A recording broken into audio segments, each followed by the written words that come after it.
जब मैं आपको डाबर इंडिया दिखाता हूं या डाबर इंडिया के बारे में बात करता हूं तो आपके दिमाग में कैसी इमेज बनती है, और जब मैं कहता हूं रियल फ्रूट जूस तो आपके दिमाग में किस तरह की इमेज बनती है, क्या एक परसेप्शन आता है, इसको अपने दिमाग में रखिएगा।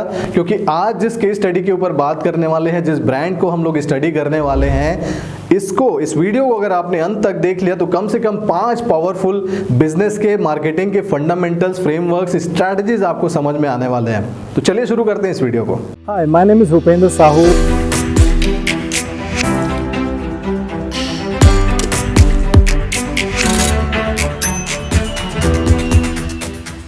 नमस्कार, मैं भूपेंद्र साहू, भारत का पहला नवरत्न बिजनेस कंसल्टेंट।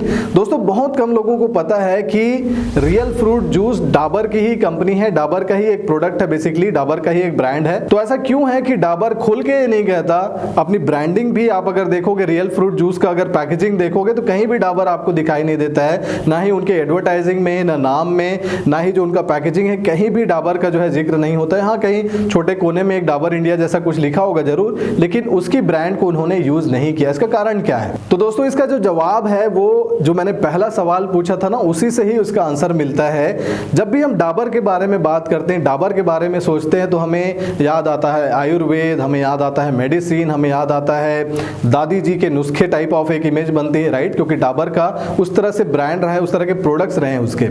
तो जब डाबर ने सोचा कि हम फ्रूट जूस में काम करेंगे, हम फ्रूट जूस ब्रांड लेके आएंगे, तो उन्होंने अपने नाम को यूज नहीं किया, भले ही डाबर एक बहुत बड़ी कंपनी रही है। रियल फ्रूट जूस कैसे डाबर इंडिया का होते हुए भी बिल्कुल एक नया ब्रांड बन गया, कैसे इसने इंडिया की जो मार्केट है, जो एक अनऑर्गेनाइज्ड मार्केट थी जूस मार्केट की, उसको ऑर्गेनाइज्ड सेक्टर में कन्वर्ट कर लिया, और लगभग 50% से ज्यादा मार्केट शेयर जो है रियल जूस के पास ही है, और साथ ही साथ ये इंडिया के सबसे टॉप लीडिंग ब्रांड में से एक है। और दोस्तों, सिर्फ इतना ही नहीं, रियल अब इतना बड़ा ब्रांड बन चुका है कि डाबर इंडिया अपने नाम से नहीं बल्कि रियल हेल्थ के नाम से नए प्रोडक्ट्स लॉन्च कर रही है।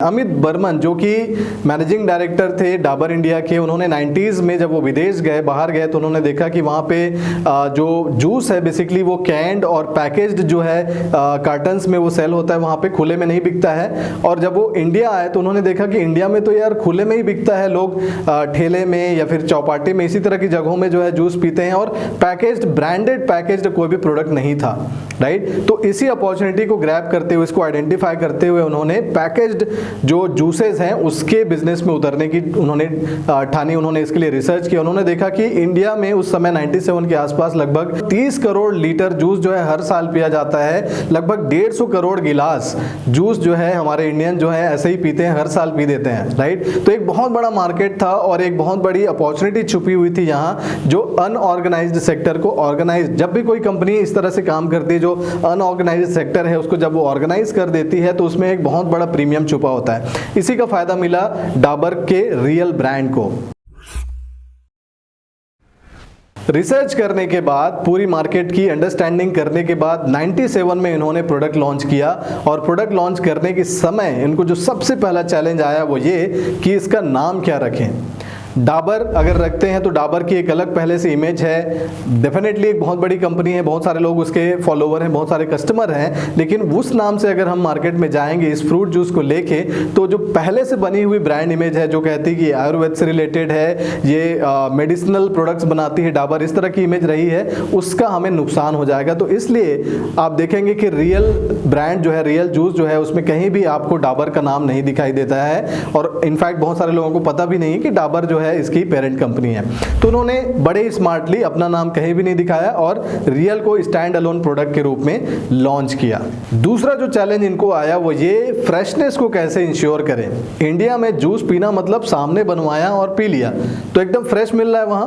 तो अगर हम पैकेज्ड करके दे रहे हैं, रियल जब पैकेज करके देने लगी तो लोगों के मन में ये आया कि यार कितना पुराना है और ये फ्रेश है भी या नहीं, ये चीज को कैसे इंश्योर करें। तो इसको इंश्योर करने के लिए इन्होंने टेट्रा पैक का इस्तेमाल किया। जो पैकेजिंग आती है वो टेट्रा पैक में आती है, जो 6 लेयर की पैकेजिंग होती है, बेसिकली 6 लेयर का प्रोटेक्शन होता है। इस टेक्नोलॉजी को उन्होंने अडॉप्ट किया।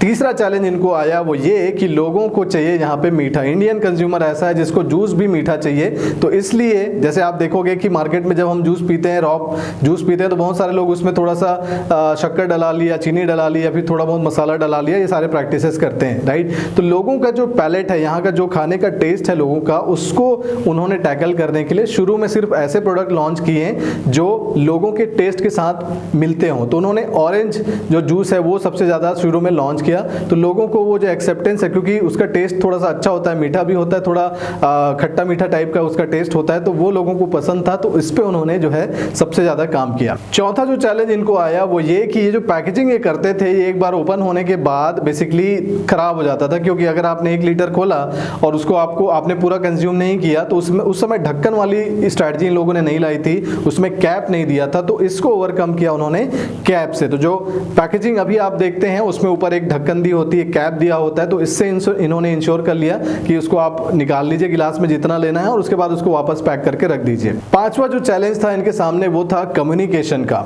कम्युनिकेशन कैसे, जब इन्होंने प्रोडक्ट बनाया तो उसका कलर जो है, पैकेज का जो कलर है, पैकेजिंग थी वो ब्लू कलर की थी, जिससे लोगों के मन में क्या कम्युनिकेट होता था कि ये एक केमिकल युक्त प्रोडक्ट है। ब्लू का अगर आप देखोगे कनोटेशन, ब्लू कलर का कनोटेशन, तो ये थोड़ा सा केमिकल से रिलेटेड एक इमेज बनती है वहां पे। तो उन्होंने ग्रीन यूज नहीं किया, उनको ग्रीन यूज करना चाहिए था, उनको ब्राइट कलर यूज करने थे, वो उन्होंने यूज नहीं किया। तो इस पांचवें चैलेंज को ओवरकम करने के लिए उन्होंने कंटिन्यूअसली अपने पैकेज पे काम किया, उसको इनोवेट किया, उसके कलर को और ब्राइट बनाया, और ज्यादा ल्यूक्रेटिव बनाया, और ज्यादा जूसी बनाया। आप देखोगे उसके कलर तो अभी बहुत ब्राइट, बहुत येलो और ऑरेंज इस तरह के कलर को वो यूज करते हैं, तो इससे उनकी मैसेजिंग जो है अच्छी हुई।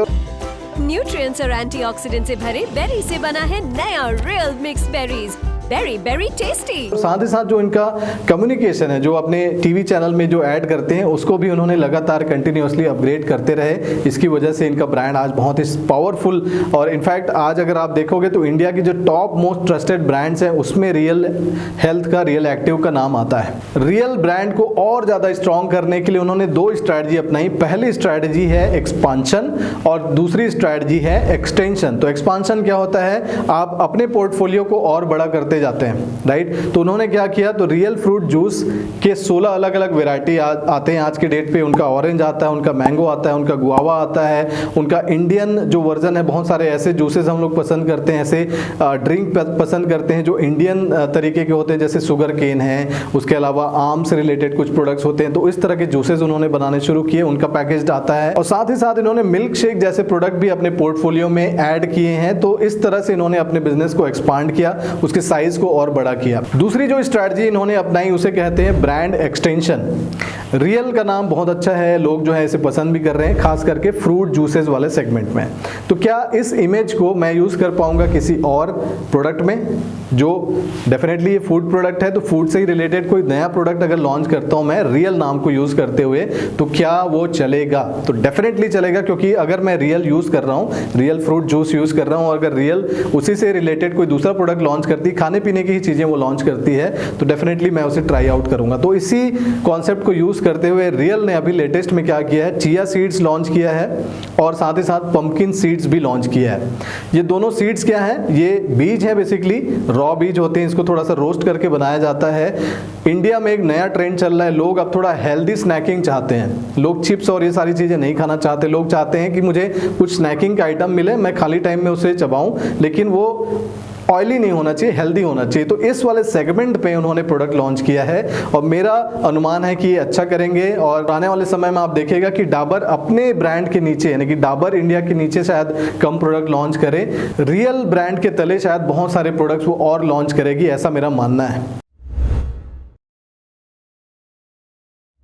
सो दोस्तों, ऐसे 5 लेसन्स जो है इस वीडियो से, इस केस स्टडी से हमें जो सीखने को मिलता है वो मैं आपके साथ शेयर करता हूं। सबसे पहला लेसन ये कि अगर आप नया बिजनेस शुरू कर रहे हैं, आपका ऑलरेडी बिजनेस है, तो ट्राई कीजिए कि जो अनऑर्गेनाइज्ड सेक्टर है उसे कैसे ऑर्गेनाइज किया जाए। अगर आपने ये कर दिया, किसी भी अनऑर्गेनाइज्ड सेक्टर को आपने ऑर्गेनाइज कर दिया, उसका ब्रांड बना दिया, तो आप एक बहुत बड़े मैसिव वेल्थ के जो पूल है वहां से पैसा निकाल रहे होंगे, आपके पास पैसा जो है बरस रहा होगा, क्योंकि ऐसा ही होता है। आपने देखा होगा बहुत सारे ब्रांड्स जो इसी तरह से काम करते हैं। दूसरा जो लेसन है वो ये कि कॉन्टिन्यूअसली इनोवेट। आपने देखा कि कैसे रियल जूस को जो है, रियल ब्रांड को शुरू में चैलेंजेस आए, उन्होंने कैसे अपने आप को इनोवेट किया, नई तरीके, नई स्ट्रैटेजीज, हमेशा अपने आप को कंटिन्यूअसली ग्रो करते रहे वो। डॉक्टर विवेक बिंद्रा जी कहते हैं कि आपका पहला प्रोडक्ट आपका फाइनल प्रोडक्ट नहीं होता है, राइट। तो आप भी इसी तरह से खुद को, अपने बिजनेस को, अपने कैरियर को इसी एंगल से, इसी सोच के साथ हमेशा इनोवेट करते रहिए कि मैं नया क्या कर सकता हूं, इसे बेटर कैसे कर सकता हूं, ये चीज़ आपको सीखनी है। तीसरी जो चीज़ है वो ये कि इन्वेस्ट इन योर ब्रांडिंग, अपना ब्रांड बनाइए।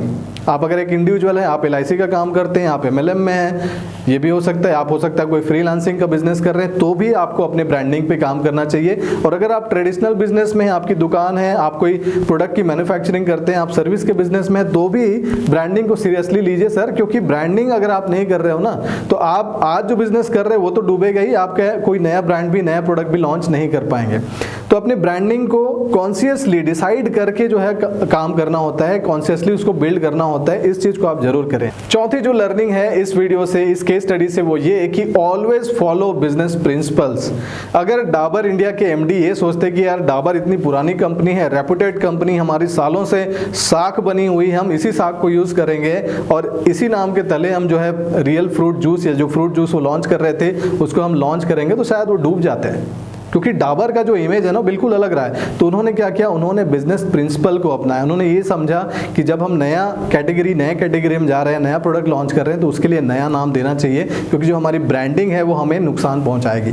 तो हमेशा बिजनेस प्रिंसिपल्स को हमें फॉलो करने चाहिए, बिजनेस प्रिंसिपल्स की आपको नॉलेज होनी चाहिए अगर आप बिजनेस में हैं।